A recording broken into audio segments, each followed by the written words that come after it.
Programme में कहते हैं खुशामदीद। मैं हूँ बेनजीर मेहदी। बल्दियाती इंतखाबात यूं तो लगता है कि जैसे मुत्तहिदा कौमी मूवमेंट की दुखती हुई रग है, मगर क्या मुत्तहिदा कौमी मूवमेंट वाकई बल्दियाती इंतखाबात के लिए कोई काम कर रही है? बिल 26वीं आईनी तरमीम जब आई थी, तब मुत्तहिदा कौमी मूवमेंट ने बल्दियाती इंतखाबात के से मुतालिक तरमीम का बिल जो है वो ड्राफ्ट किया था और हुकूमत को दिया था।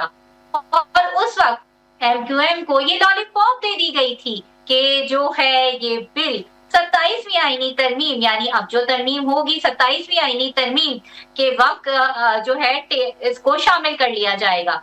मगर 27वीं आईनी तरमीम भी आई और ऐवान से मंजूर भी करा ली गई, मगर बल्दियाती इंतखाबात का दूर दूर तक कहीं पर भी इस बिल का जिक्र नहीं किया गया। बात यह है कि मुत्तहदा और जो वफाकी वजीर हैं मुस्तफा कमाल, उन्होंने गुज़श्ता रोज प्रेस कॉन्फ्रेंस करते हुए ये वाजे किया कि पाकिस्तान पीपल्स पार्टी ने इस ड्राफ्ट की, यानी बल्दियाती बिल का जो तरमीमी का ड्राफ्ट था उसकी डट के मुखालफत की, जबकि हुकूमत यानी मुस्लिम लीग नून के साथ हमारा मुआहिदा हो गया है। जब 28वीं आईनी तरमीम आएगी तो उस वक्त इसे आइन का हिस्सा बना लिया जाएगा। दूसरी जानिब शर्जील इलाम मेमन ने एमक्यूएम पर कड़ी तनकीद करते हुए कहा कि एमक्यूएम मुर्दा सियासत में दोबारा से जान डालने की कोशिश कर रही है। मगर यहाँ सवाल ये है कि दो पॉलिटिकल पार्टीज जो कि अपने आप को कराची का, खास तौर पे सिंध का स्टेक होल्डर कहलाती हैं, इनके इख्तिलाफात में जो अवाम है उनके मफादात कहाँ गए? क्या मेट्रोपॉलिटन जो कराची है उसकी सूरत हाल ऐसी है जैसे दुनिया के बड़े बड़े शहरों की होती है? पाकिस्तान का सबसे बड़ा शहर बज़ाहिर तो कहते हुए बड़ा दुख होता है कि बदहाली की एक तस्वीर नजर आता है। ऐसा क्यों है? और क्यों बल्दियाती इंतखाबात पर सीरियस होकर एमक्यूएम बात नहीं करती? क्यों हर बार खामोश करा दिया जाता और क्यों वो खामोश हो जाती है? यही तमाम वो सवालात हैं जो आज हम अपने प्रोग्राम में उठाएंगे अपने पैनलिस्ट के सामने। मगर यहाँ पर वक्त हुआ है एक क्विक ब्रेक का। कहीं नहीं जाइएगा, हमारे साथ रहिए।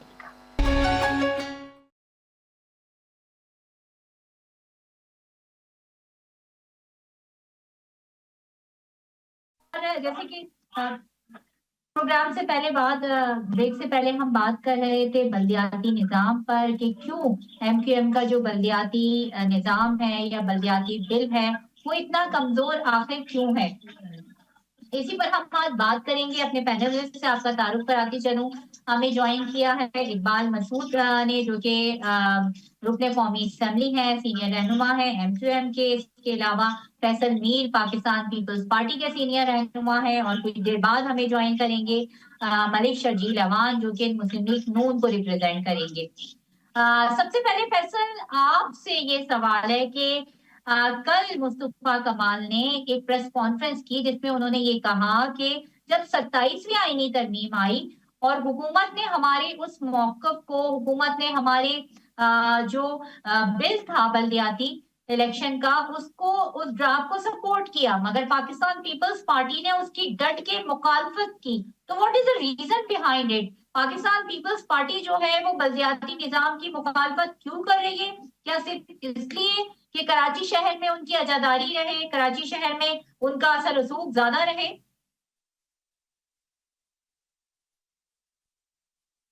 मुस्तफा कमाल साहब ने जो कल बात की फैसला मुझे सुन पा रहे?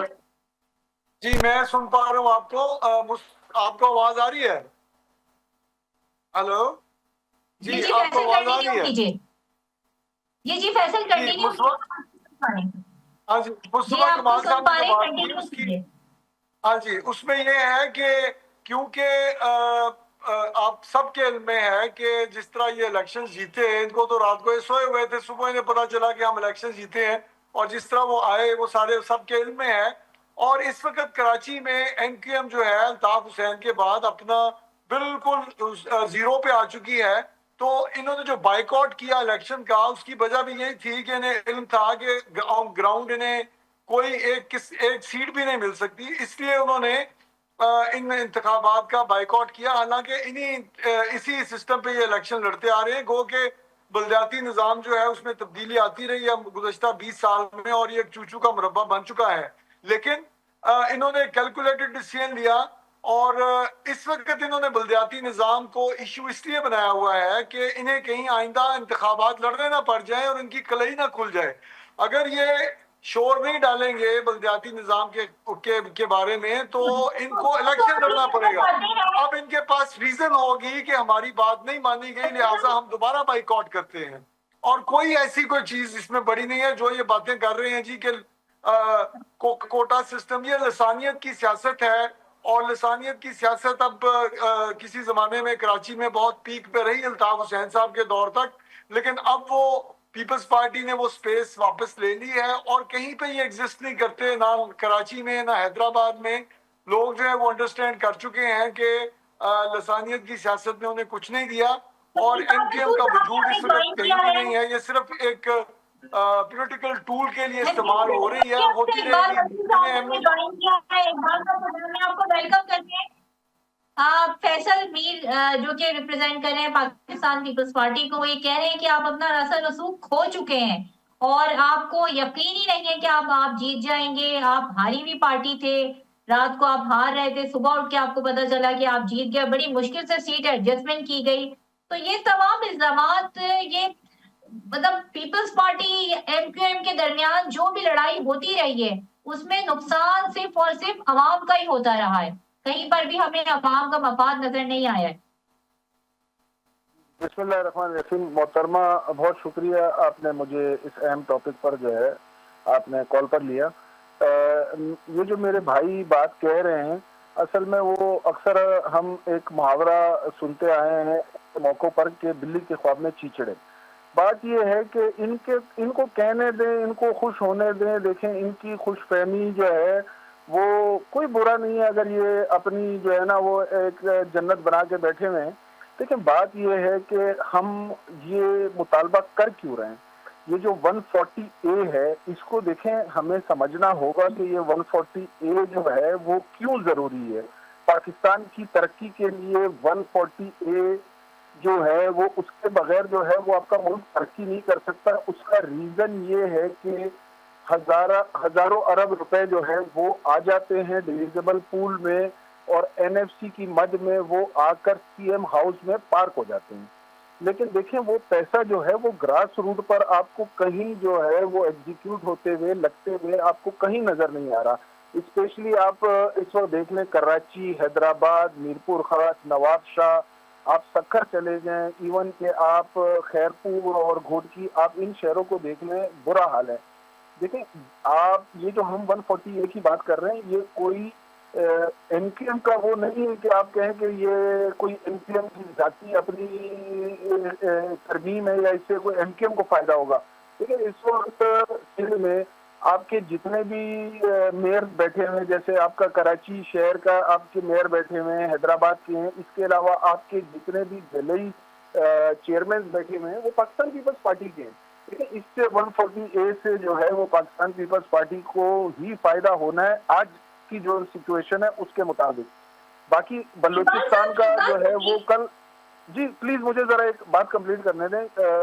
बलूचिस्तान की बात हुई कि बलूचिस्तान में इस वक्त जो हल्के हैं वो इतने बड़े हल्के हैं कि एक एमएनए जो है, मैं आपको मिसाल दे देता हूँ, एक चागी का हल्का है।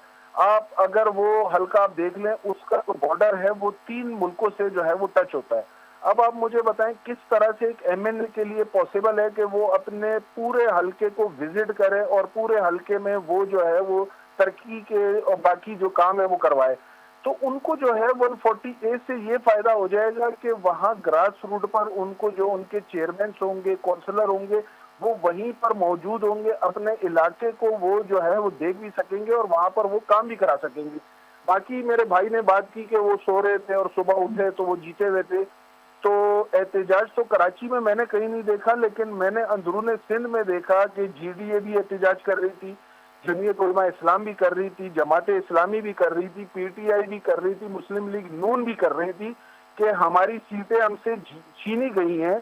जिस तरह से आपने देखा कि उन पार्टियों ने एहतजाज किया और बाकायदा सबूत फराहम किए, फॉर्म 45 उनके पास मौजूद थे, और मेरे ये जो दोस्त, मेरे जो भाई जो बात कर रहे हैं, इनको जरा अपने फॉर्म 45 भी उठाकर देख लेने चाहिए कि इनका क्या रिजल्ट था। उसके बाद जो है ना, वो अगर वो तनकीद करते हैं तो फिर वो मैं कुछ कह नहीं सकता हूँ, फिर इनको अपना इलाज करवाना चाहिए। नहीं, मैं चले इतनी हमें तलखी की तरफ, इलाज की तरफ नहीं जाना चाहिए। मैं फिर आपकी तरफ आऊंगी, लेकिन इस वक्त जो है वो मलिक शर्जील मान ने हमें ज्वाइन किया है, जो कि नून लीग से को रिप्रेजेंट करें। शर्जील, क्यों? क्योंकि जाहिर है आपका ताल्लुक मुस्लिम लीग नून से है। जब 26वीं आईनी तरमीम आ रही थी तब भी मुझे याद है कि फारूक सत्तार ने इस बिल पे बड़ा बनाकर जो है वो दिया था, काबीना में भी पेश किया गया था फिर ये बिल जो था। और उसके बाद फिर कहा गया कि जब अब आएगी 27वीं आईनी तरमीम, 27वीं आईनी तरमीम पर भी लॉलीपॉप दे दिया गया। अब कहा है 28वीं आईनी तरमीम आएगी, जब इसको आइन का हिस्सा बनाया जाएगा। तो हुकूमत सीरियस क्यों नहीं है? 140A की अभी जिक्र बात कर रहे हैं इकबाल भाई। अब 140A तो ये कहता है, आइन में लिखा हुआ है कि जो इख्तियारात है, जो सियासत है, मईशत है, उसको निचली सतह पर जो है मुंतकिल किया जाए ताकि आम आवाम को उसके समरात मिल सके। लेकिन ये सिर्फ कागजों की हद तक है। देखें बेनजीर, ये है कि हुकूमत ने जो भी चीज करी है वो आइन कानून के मुताबिक रह करी है। और देखिए एमक्यूएम ने वोट दिया है। अगर एमक्यूएम के कोई इतराजात हैं तो जब वो प्राइम मिनिस्टर से मिलेंगे तो उनके बैठ के जो इनके जो भी इश्यूज हैं वो सॉर्ट आउट कर लिए जाएंगे, क्योंकि एमक्यूएम हमारी इत्तेहादी जमात है और वफाक में हमारे साथ है, और 27वीं तरमीम में भी और 26वीं तरमीम में भी इन्होंने। मेरे भाई कितनी बार मिलेंगे आप मुझे बताएं? हर एमकेएम का वक्त मिला है, 26वीं आईनी तरमीम से पहले भी मिला, उसके बाद भी हजारों बार मिला है, अभी अभी फिर मिला है। 27वीं आईनी तरमीम से पहले भी एक तवील मुलाकात हुई है। क्यों इसको शामिल नहीं किया जाता? देखें बात यह है कि एमक्यूएम के जो भी इश्यूज हैं, एमक्यूएम के जो भी मसले मसाइल हैं, जो भी उनके अगर उनको इश्यूज हैं कि जहाँ पे इनसे नहीं पीछे, वो बैठ के बात कर ली जाएगी। देखिए इनको सोशल मीडिया पे लाकर या टेलीविजन शोज की उसको जीनत नहीं बनाना चाहिए, क्योंकि एमक्यूएम हमारी इत्तेहादी जमात है। और वज़ीर आज़म शहबाज शरीफ साहब जब भी कोई इनिशिएटिव लेते हैं तो हमेशा जो हमारी इत्तेहादी जमातें हैं, जिसमें पीपल्स पार्टी है और एमक्यूएम है, और जो उनको बिठा के बात की जाती है। तो अगर इनके कोई मसले मसाइल हैं तो वो इंशाल्लाह दूर हो जाएंगे।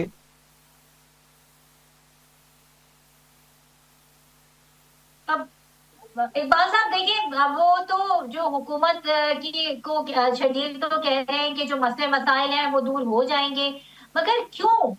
यहाँ पर मेरा हमेशा सवाल होता है कि क्यों जब 26वीं आईनी तरमीम हो रही थी, जब भी, अब भी और अब आगे भी यही सवाल क्यों खड़ा रहता है कि एमक्यूएम क्यों एक तगड़ा जो है वो इसके ऊपर अपना स्टांस नहीं लेती, मौक़िफ़ इख्तियार नहीं करती कि जब तक वो इस बिल को आइन का हिस्सा इस तरमीम में शामिल नहीं कर लेंगे आपके ड्राफ्ट को, तब तक आप उनको वोट नहीं देंगे।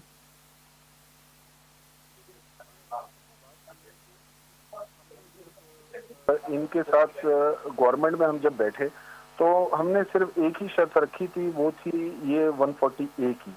देखिए 140A को हमें समझना होगा कि ये कोई एमक्यूएम से रिलेटेड चीज नहीं है, ये पूरे पाकिस्तान के लिए हम मांग रहे हैं, हम चारों सूबों के लिए मांग रहे हैं। ये मेरे पीपल्स पार्टी के मेरे भाई मौजूद हैं, इनको भी हम यही समझाने की कोशिश कर रहे हैं कि भाई ये तमाम जितनी भी पार्टियां हैं ये सबके मफाद में है, ये पाकिस्तान में। लेकिन जब तक हम ग्रास रूट पर अगर इख्तियारात को नहीं लेकर जाएंगे, मुल्क तरक्की नहीं कर सकता है, मुल्क आगे ऐसे नहीं चलेगा।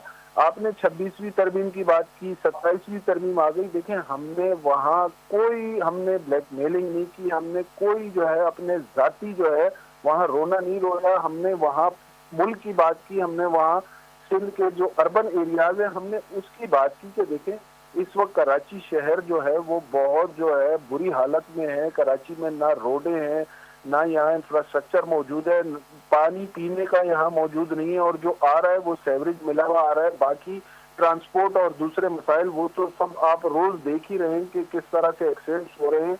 और मजे की बात अब आप ये देखें कि कराची शहर के ऊपर जुल्म ये किया गया है कि ई चालान को यहाँ पर लाया गया है। अब आप ये देखें कि लाहौर में ई चालान का जो फाइन है वो कितना है और आप कराची का देख लें।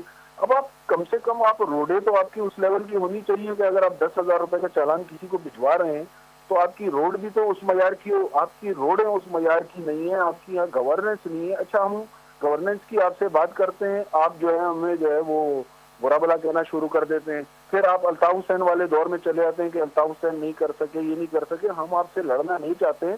देखें, कराची शहर हम चाहते हैं कि कराची तरक्की करेगा तो जब कराची चलता है तो पाकिस्तान पलता है। ये बच्चे बच्चे को पता है कि पाकिस्तान का जो है वो एक माशी हब है। प्लीज आप इसको चलने दें, सही है ना। आपने जितनी करप्शन करनी थी आपने कर ली है और आप तो ये बात कर रही हैं 140A की। इंशाल्लाह आप बहुत जल्द देखेंगी कि ये 18वीं तरमीम जो है ये भी रोल बैक होगी